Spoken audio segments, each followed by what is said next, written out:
Welcome back, everybody. And today we have Maxine Taylor with us. Maxine Taylor is America's first licensed astrologer. She is internationally known. She is an energy healer. She has written several books. She is a speaker. She published the books Now That I've Cast It, What Do I Do With It? And Move Into the Magic. So, Maxine, welcome to Night Flight. Thank you so much, Judith, for inviting me. I've just enjoyed our chatting before we went on air, and I'm thrilled to be here with you. Thank you for coming. And I have to say, astrology is a subject that is quite polarizing for many people. You have those that are totally in love with it. Then you have those who say, no, no, no, no, no, no, no, it's all nonsense.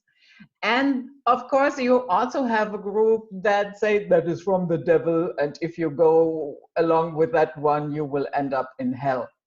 So have you encountered those episodes? Oh, yes, I got astrology legalized in Atlanta in 1969. 68, 69, right in that time period.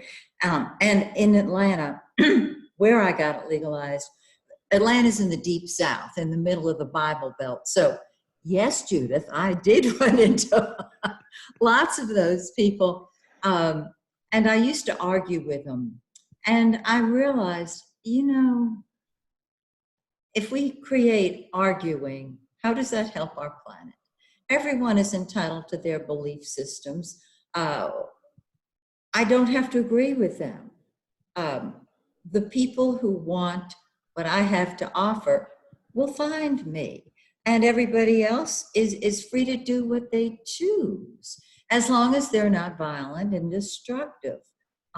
Seriously, that's the way I feel. I want a world. I am in the process of creating my world, which is one of love and peace and friendship and unification between people, because I saw very early on, if we are friends with one another, we are not going to bomb our friends. We're not going to kill them or imprison them. And so I thought, well, shoot, we need to make friends with one another everywhere. And there are some people who just don't play well with other children. So I stay away from those people. So in answer to your question, yeah, I've met those people, and I don't get that type of reaction anymore, because I'm not inviting an argument. Does that make sense? Yes, it makes sense. And personally, I have to say, to me, astrology is a tool. And first and foremost, a tool. I'm not so interested in, will I finally meet the right guy, or is my Lamborghini coming? To me, it's more about knowing myself and to see why certain things, character traits are there, or how I can deal with it, things like that. Well, I agree with you. Excuse me. I was just working in the garden, and now all the pollen is caught up with me. Astrology is a marvelous tool to better understand yourself. And the way I read someone's chart, it's from the standpoint of your gifts, your talents, your brilliance, what you've brought to this planet. Not what's wrong with you and you got to change this, because that's just not so. We all have a story in this lifetime. And so the chart tells you what your story is. Now, there are obstacles along the way and challenges. And so when I do a forecast for somebody, I still look at the glass as half full rather than half empty. Even the greatest tragedy, which is very hard to imagine, has a blessing in it, a gift in it, if we can only find that. So and I still get the people who say, will I ever meet my soulmate? And I always say to them, ever is a long time. And what if the answer is no? Why don't you open yourself up to meeting somebody who really gets you and who you really get? And without fail, they all say, oh, yeah, I can do that. We all want love. We all want happiness. And we look to other people for it. And after a while, you realize other people can't give it to you. They can't make you happy. But you can make you happy by knowing how awesome you are. I truly believe that we are spirit in earthbound bodies. And we are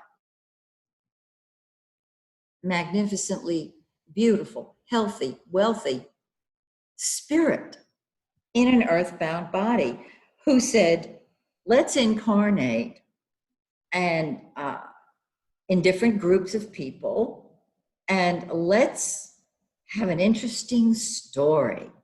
And so the chart is about your story and how you can rise above the negativity that might be there.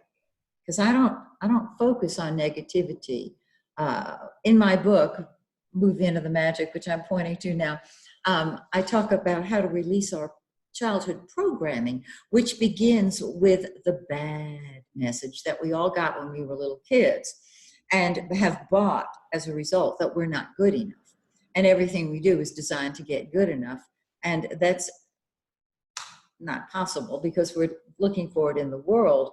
But when we get the truth that we are marvelous, just the way we are, and that this gorgeous birth chart that we gave ourselves has some beautiful things in it, all we have to do is focus on that, on the positive.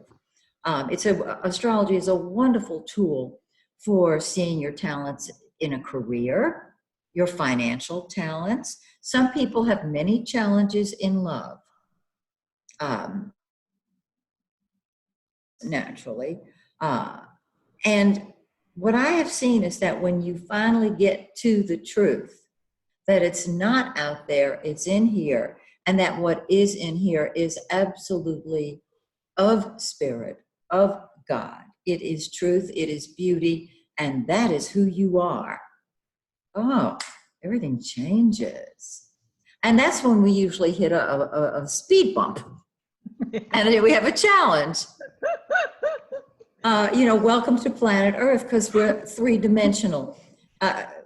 The Earth plane is in the third dimension, and so it's a dimension of opposites. Good, bad, up, down, girl, boy, black, white, day, night. And so when the pendulum swings one way, it's going to ultimately swing the other. And after a while, as we get older and wiser, we realize it's not out there.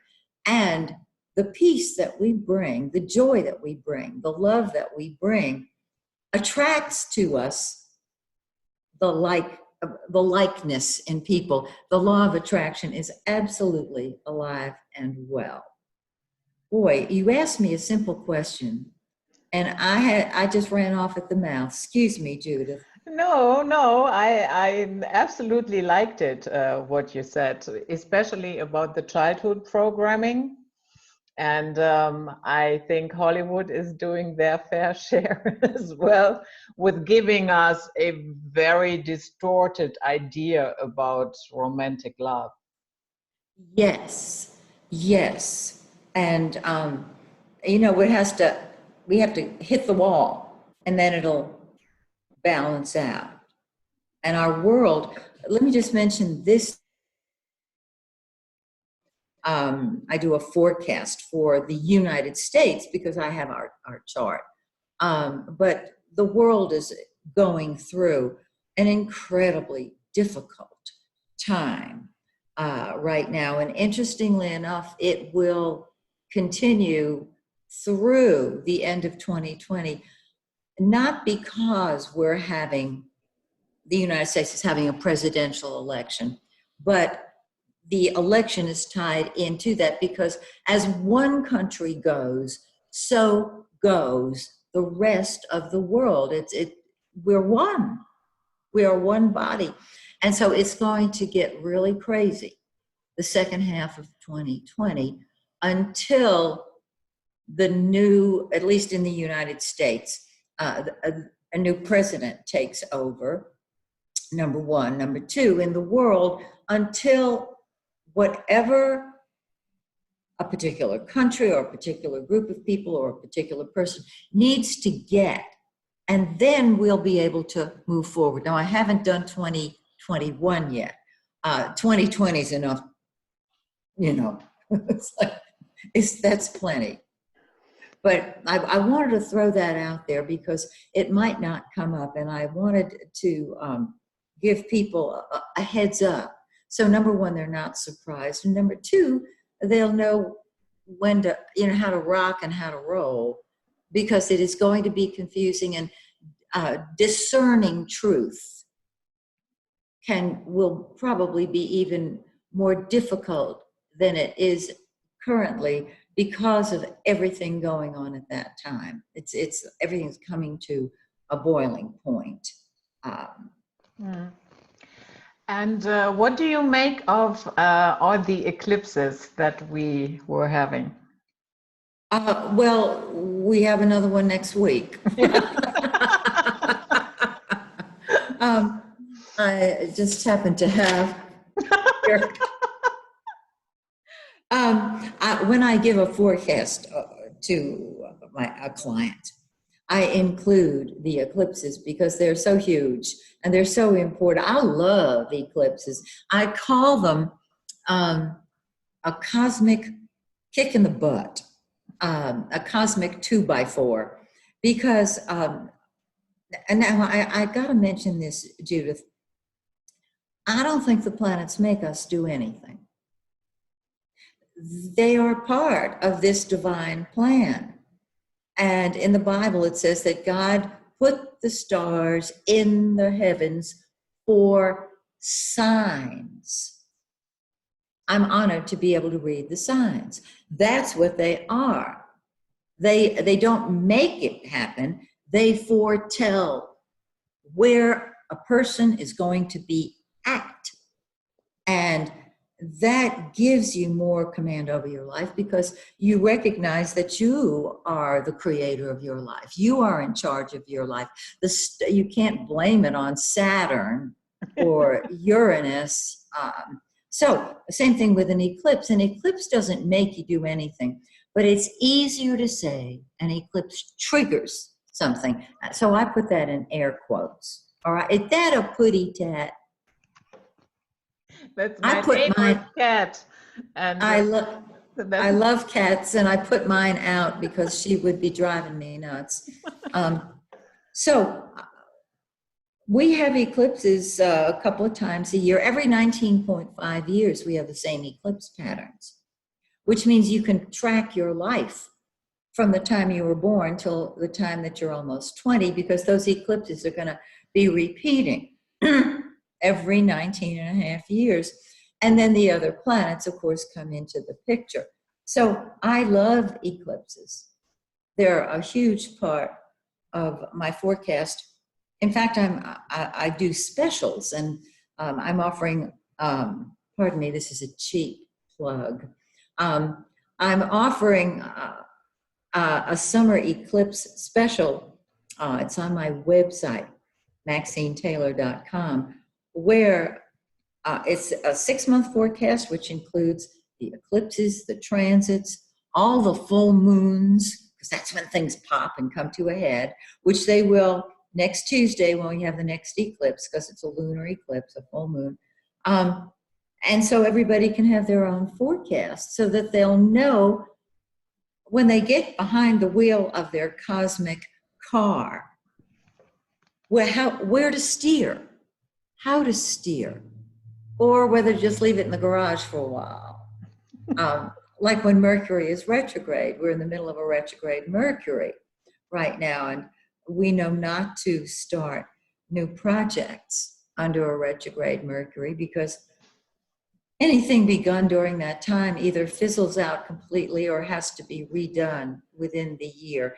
And if you want to pick that cat up and hug it, don't let me stop you because I love cats and dogs. No, she is okay. And I was just looking Tracking what. her. Yeah, no. She is okay. Okay. No worries. So I love eclipses. Is the very simple answer because they are turning points. They're strongest 3 to 4 months after they occur. So we had an eclipse on the 2nd, July 2nd. We'll have one on the 16th. They occur in pairs usually. And those are going to be strongest October and November. When Why Mercury is that?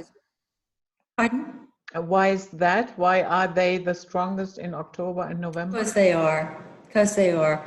A lot of people think that we feel the effects of an eclipse for years. And that may be so, but good grief. That's a long time to put up with some of these eclipses. But that's 3 to 4 months later is when the Sun and Mercury and Venus are squaring the eclipse point. And so that kicks it into action.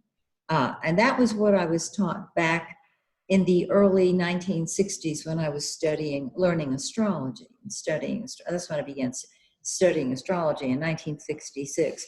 And it seems to work.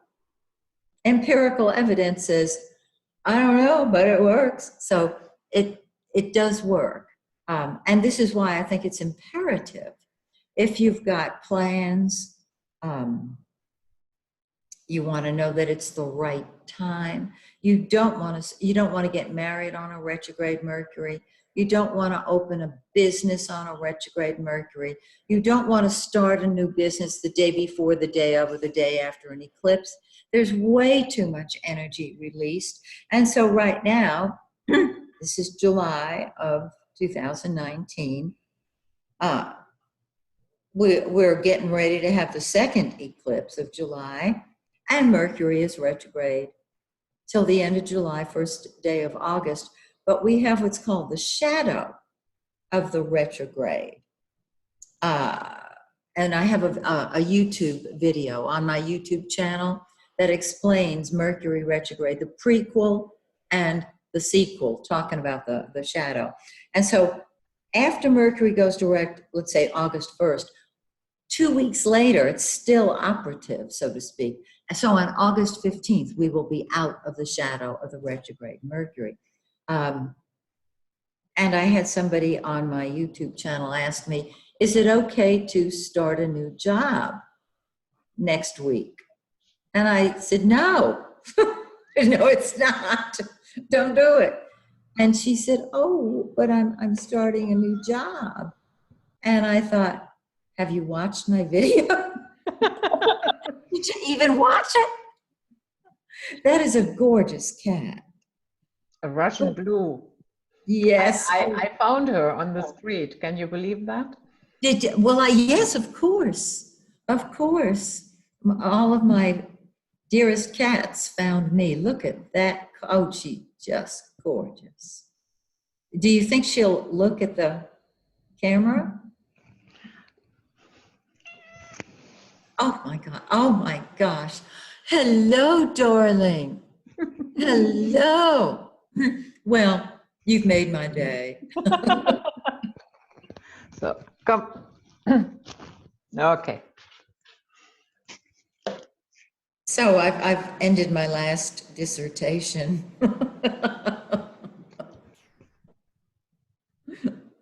Oh, she's back. What else would you like to know? that I do. So you already touched a little bit on it, the astrology and geopolitics. Oh God, Yeah. yes, yes.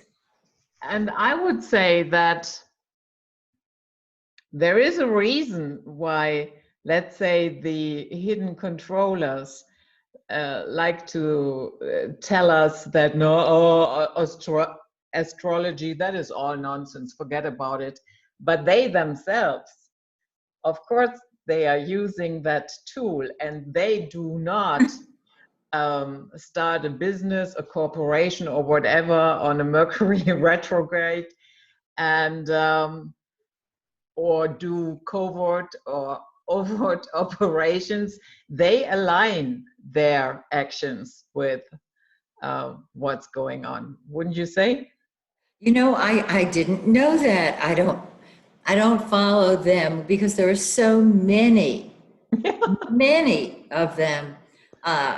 People who just say take such delight in destroying things, and the puppet masters. I don't know who they are, and that's fine. They're not in my world, I'm happy to say. Hmm. And on occasion, I will block somebody on my YouTube channel because they have said something so egregious and clearly destructive that they have to be removed. And I've said many times on my YouTube channel, if you write anything that is rude, crude, lewd, or just plain crazy, there's a real good chance you will be blocked. And I put it in the passive tense, so that it's more gentle. What I'm saying is, if you do that, I am blocking you. You will never be able to post on my site again. And my site, my rules. If you can't say so, when we were little kids, we were told, if you can't say something nice about someone, don't say anything at all. And there's a whole burgeoning business out there of people who are paid to be destructive. And that's just what's so. But I don't focus on that. I can't. Now, politics to me is very draining because it is so destructive. So, Maxine and I, we had some fun and technical issues. Yeah, Mercury retrograde. How fitting is that? So, yeah, Maxine. Oh my goodness, Judith, that's such a perfect example of a retrograde Mercury. When Zoom ended our conference, our call, after 25 minutes, which was ludicrous. So anyhow, this is exactly what happens on a retrograde Mercury, and you just got to roll with it. You just got to roll with it. And that's how life is. Now, just before Mercury goes direct on between July 31st and August 1st, depending on where you live, it's going to get even more tense, more confused, more crazy. And that shadow of the retrograde Mercury will last until August 15th. So a lot of people will say, I thought Mercury was direct. Why does it feel like it's retrograde? Why is my mail messed up? My email, my internet? Because of the shadow of the retrograde. And so this just cosmically ordained for us to be a teaching tool for retrograde Mercury today, Judith. So we've been talking a little bit about geopolitics and astrology. I'm just curious, have you ever looked in hindsight at the energies on 9/11? No, I have not personally, and I'll tell you why not. A lot of other astrologers have. even talking about it, the impact. I'm an empath. And so I feel things. And I just didn't want to relive it time and time and time and time again. It absolutely devastating. But there are other astrologers who have done that. What I do now, I have what I call a Trumpology report. Once a month, I do Trump's chart. And I had announced I followed him when he was a candidate. And once he was in office, particularly the day after the inauguration, when that wonderful Million Women's March around the world took place, I said, well, I'm continuing to follow this guy. And that is very draining to me when I do that. Looking at the United States chart, which I do quarterly. All this is on my YouTube channel. Anybody can watch it. It is, there are millions of people and it's larger potential, but it is difficult when I see something difficult that people are going to have to deal with. And with all of the upheaval around us, our weather is reflecting that. Our stars are reflecting that. Things are happening in every country that are unthinkable or were unthinkable before, and now they're passed off and glossed over. And so the day of reckoning is ultimately going to come for the different groups and the different countries and what have you. And so I'm always trying to look at the gift in it, the gift. And since what is going on in our world is so horrific, the way I look at this is, since we create our own reality, we have created our world as it is now, so that the dark side can surface and we can see it, we can deal with it, and then we can move forward, those of us who choose to, in light. And I'm telling all light workers that no matter where you live on this planet, the second half of 2020, that is when things are going to get really, really, really crazy. And it is, we are in preparation mode now to step forward more and more and express our light, express what we came here to do, to lift the planet.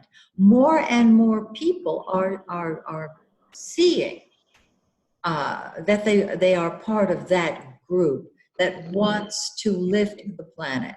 The polls here in the United States indicate that many people who voted one way in the election are now having voters' remorse and have changed their tune, so that the political views, the politics, the polls are totally changing now more and more, which means that those people who are involved in losing their jobs, their political appointments, are frightened, and they're going to act and overreact, and it's going to get crazier than ever. When I started doing these reports, from time to time I'd say, we ain't seen nothing yet. And people said, how could it get any worse? And then it did. Yeah.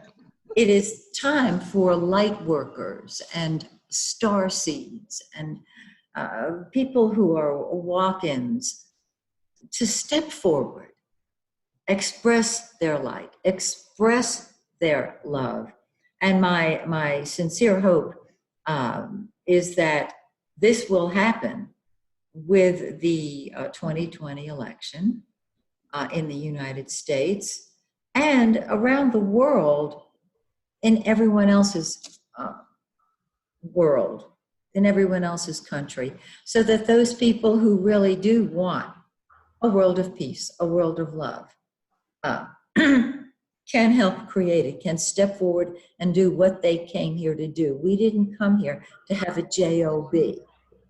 and work 5 days a week.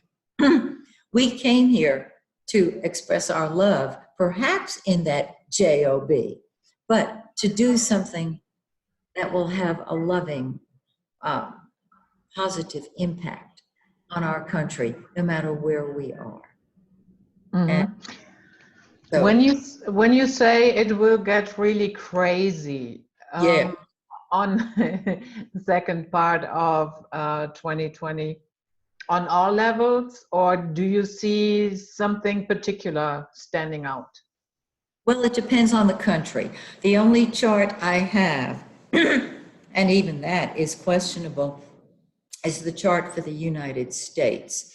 And there are several United States chart. Every astrologer has their favorite United States chart. The one I use is the 7 Gemini rising chart. But in our own lives, we're going to experience this. And this is why I offer these specials. They're very affordable, so that everybody, I think it's important that everyone have their own forecast, their own personal forecast.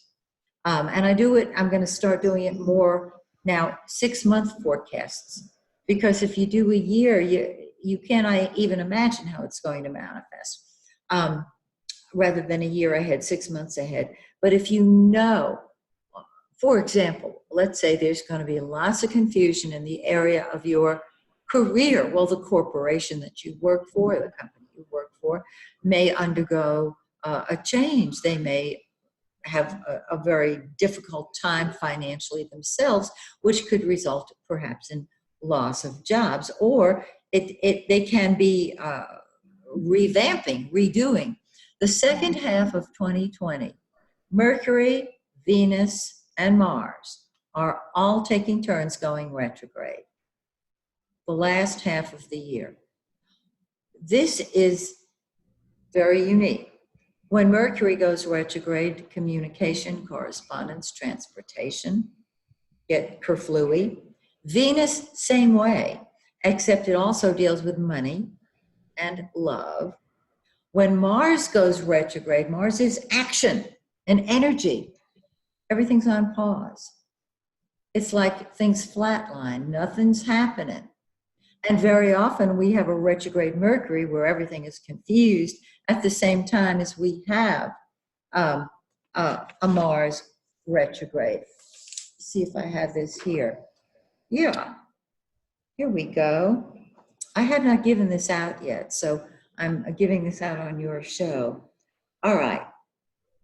May of 2020, Venus goes retrograde May 12th. We're going to feel it a couple of weeks ahead because of the shadow of Venus retrograde, just like a Mercury shadow of the retrograde.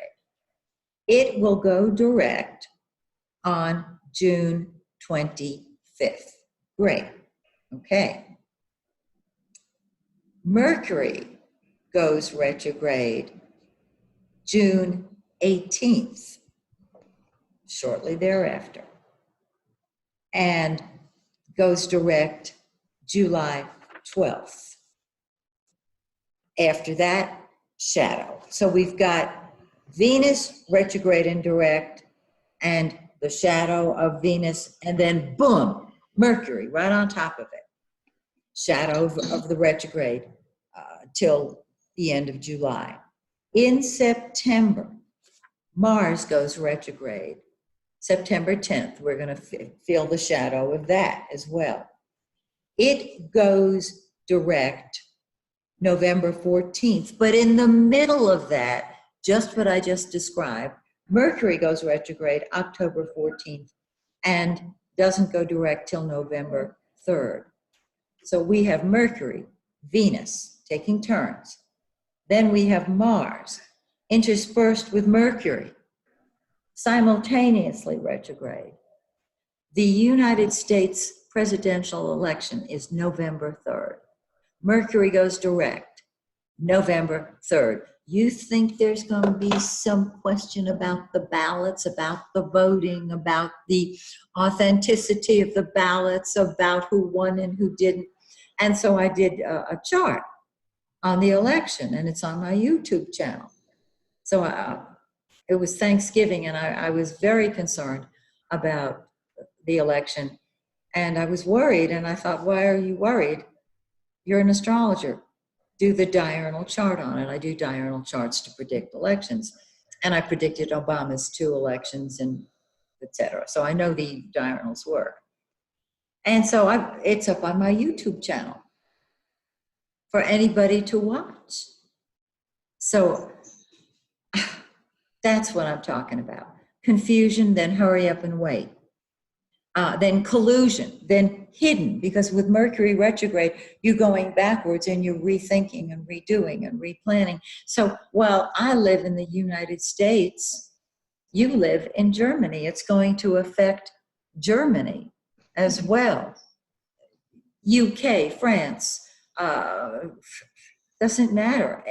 Iran, Iraq, Egypt, Qatar, every country in the world is going to feel it their own way. And depending on where these planets fall in your chart, that's the area where you will be, or those are the areas where you'll be looking at things being haywire. Now, you're not going to start new projects during this time. Well, what if you want to buy a house? What if you need to buy a car? What if you are fired and you need a new job? And in the middle of all this stuff, excuse me, I failed to mention, in 2020, we have 2 eclipses in June, while Mercury and Venus are taking turns going retrograde. We also have an eclipse November 30th and another December 14th, in the middle of everything going on. That's why I said it's going to be crazier. Mm-hmm. So what would you suggest for the individual? Just stay calm? What I would suggest is that if they have an astrologer who they like and who they've used before, make sure you have your own forecast done so that you can take care of number 1. You can't help the world if you can't pay your bills, if you can't put food on your table. You know what I'm saying. Okay, that's what I would do so that you know what's going to be going on in your life and you can plan accordingly. Look at it realistically and optimistically, knowing that things have reached a peak. They're coming to a head. And then in 2021, let's see what happens then. Because after all of this turmoil and upheaval, I would think that we can rebuild. And those of us who are light workers will have established ourselves in whatever it is that we do to bring light to this planet and can continue to do so. That's what I do. I mean, you can be afraid or you can be realistic. And there's a blessing in everything. In the United States, just during the midterm elections, we had a big change in Congress. All those women were elected. I mean, that was unheard of. It's already started in every country. And it's just a question of where would you like to participate and how would you like to participate? If you'd like to participate, what did you bring to this country, to your country, that you can put into action just by interacting with people? Your show, for example, Judith, is a beacon of light. Just doing this show lifts the planet, lifts your country, lifts people. So you're doing what you came here to do. Yeah. And you can do more of it. Yeah, I will certainly check that out, what you are offering. And in general, I'm not a very fearful person. I usually how can I put that? I have I have very little spikes, like Yes. I'm usually, even if it gets crazy, I manage to stay somewhat balanced. So somebody told me that is because my moon is in Libra. I don't know if that is true or not, but I do know that where your moon is positioned in your birth chart, that has a lot to do with thought and emotions. Well, the Libra moon is a beautiful place for the moon because Libra is the sign of balance, and you see both sides of every picture.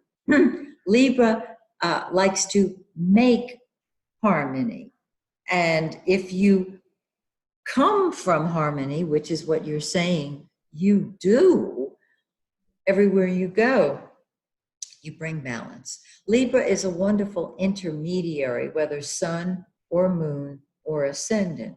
And so you are the intermediary. And if you think about it, that's what you do with your YouTube channel. You're an intermediary between your guest and your audience. And that's why I said you're already doing what you came here to do. I love the fact that you have a Libra moon. Yeah, and my sign is Sagittarius and ascendant is Aries. Aries, oh, how wonderful. How wonderful. I love Sag. Sagittarius is the sign of truth. And Aries says, let's do it now. Let's not talk about it. Let's not think about it. Let's just do it. So you're action oriented, which I love. That's absolutely terrific. Yeah, I have some very funny energies going on in my chart. Want to have a look? Sure. Yeah, here you go. Can you see it? No. Wait. No, Nope. Can't see it. Hang on. I see it. Ah, there it is. There it is. Oh, you're using unequal houses. Good God. Okay. I use equal houses because my mind is so, it's got to be simple. Yours Oh, is, okay. but that's okay. Let's see, the midheaven. Oh, how marvelous, because you have Mercury in your 10th house, that you are the communicator. Gosh, Judith, this is perfect for you. And I don't know the degrees, but is your moon conjunct Jupiter? Yes, and that is in, as I see it, that is in Libra. And then here, that is in Scorpio. In Scorpio. So you have Mars in Scorpio. The 8th house, oh, I love that. The 8th house is the house of the psychic detective. And with Mars there, you're going to get to the bottom line.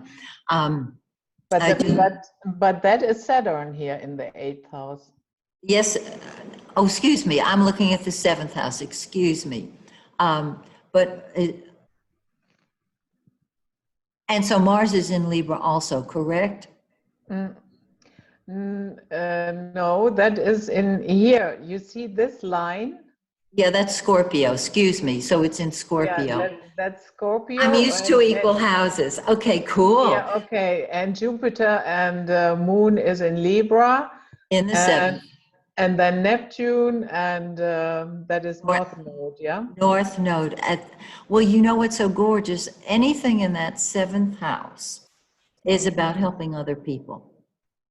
And so you are helping other people, especially since your chart ruler is also in that house.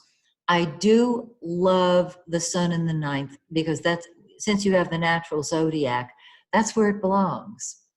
Sagittarius, the sun in the 9th, it's absolutely gorgeous. I do love your Venus too, in the 11th. That's the humanitarian in you, your love of people. Now, this doesn't have the vertex in it, which is, let me see over here. No, you have Chiron, you have Lilith. This program does not include the vertex. The vertex is your karmic role in life. And it's always on the right-hand side of your chart. the anti-vertex is the point over which, directly opposite it, where you have control and you have command. This is really lovely. And let's see, you have Herschel, you have Uranus written down there in your fifth house. So you're ready for fun. Yeah, and of course, because, and that is what I meant, all the energies are directed here. And of course, consequently, here the houses are empty.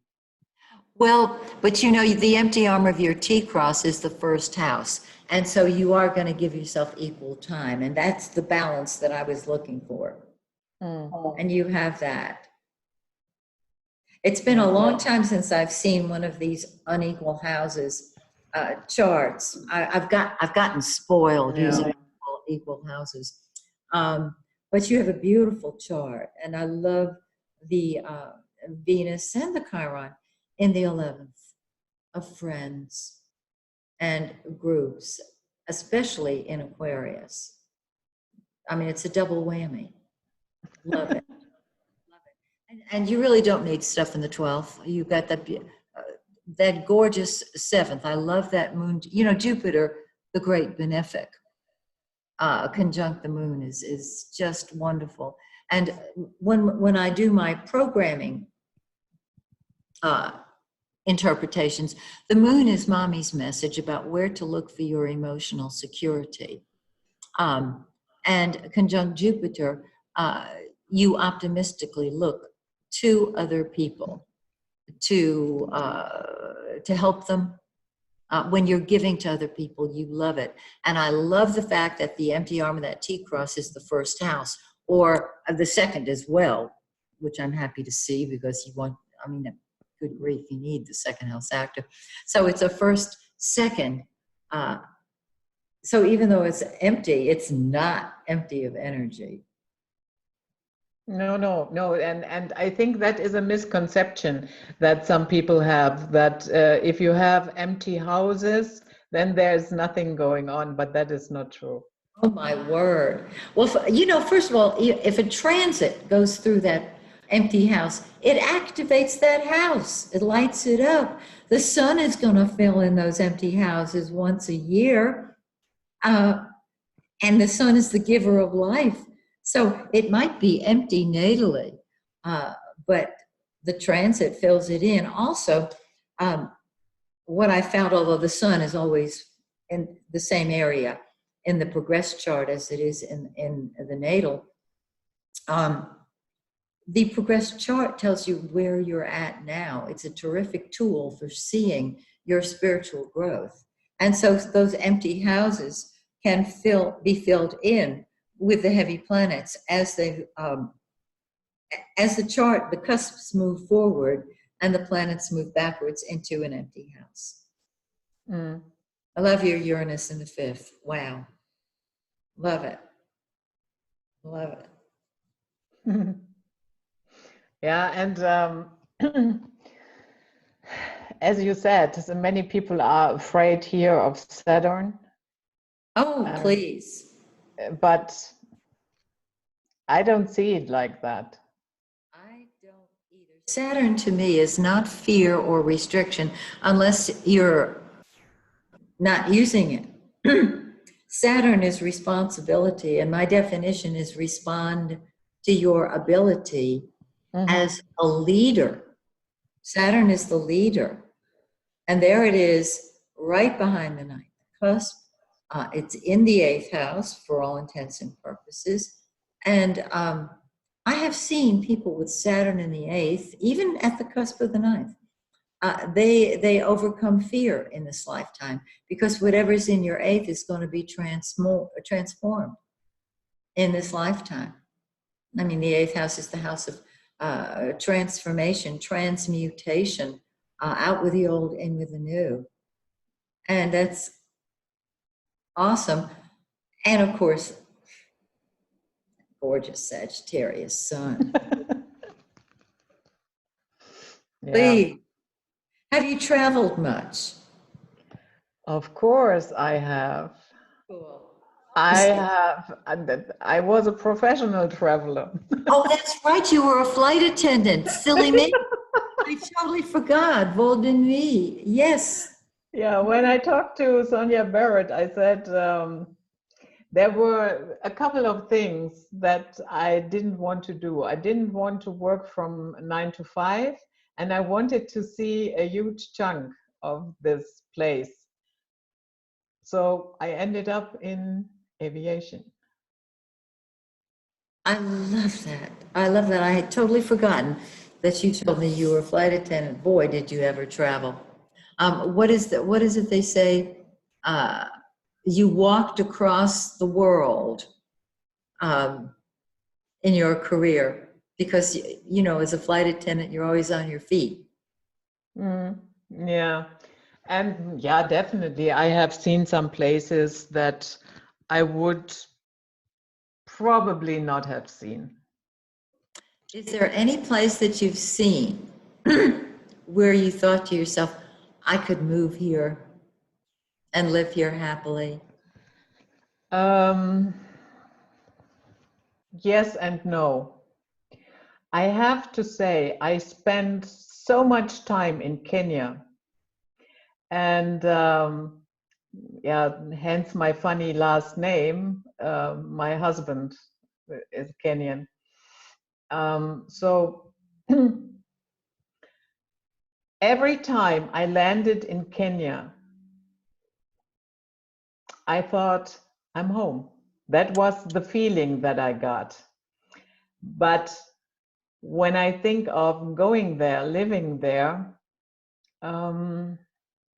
and I had that in many African countries. I loved Namibia, South Africa, yeah, was somewhat okay, but not really attracting me.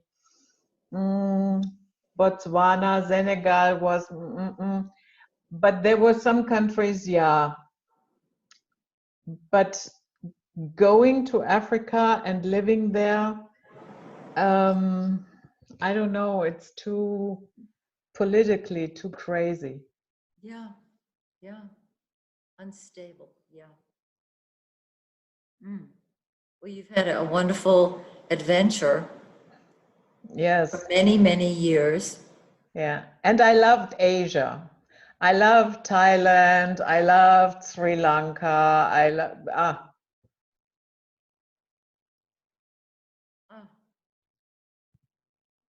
Well, you might want to, I mean, you can always go back and visit if you wanted to. But you live in Germany. And you consider it home, I would imagine, correct? Yes, I grew up here. Well, there you go. You know, it's very interesting. I've always felt, well, I've visited many countries.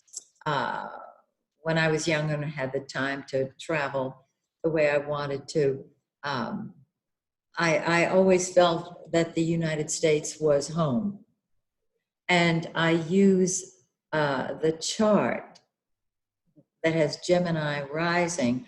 And when I saw the chart, that's what I immediately went to because I am a Gemini. And so I thought, yes, this Gemini rising chart speaks to me very clearly. I have never looked at a chart of Germany, never. Well, I don't, you know, you need the exact minute. And most of the countries were born out of war. And then they were established as, you know, a republic or a democracy or whatever. So getting an accurate birth time is hard. And this is why there are so many US birth charts, because every astrologer has their own rectified chart of the United States, and it works for them. And that's what I've seen. I don't usually want a rectified chart because no two astrologers will rectify a chart and come up with the same chart. The rectification is something that comes from the astrologer, and it speaks to that particular astrologer, and therefore they can read it. That's my philosophy on it. Mm-hmm. Yeah. So, bumpy roads ahead. Bumpy roads, confused roads for sure. And then I haven't done 2021, but it'll be very, very interesting because there'll be a turnover in governments, not just the, one country, but all countries. There's rebellion a lot of places. And while I'm all for out with the old, in with the new, by the same token, you don't want to throw out the baby with the bathwater. So it's again, striking a balance. So we have to wait and see.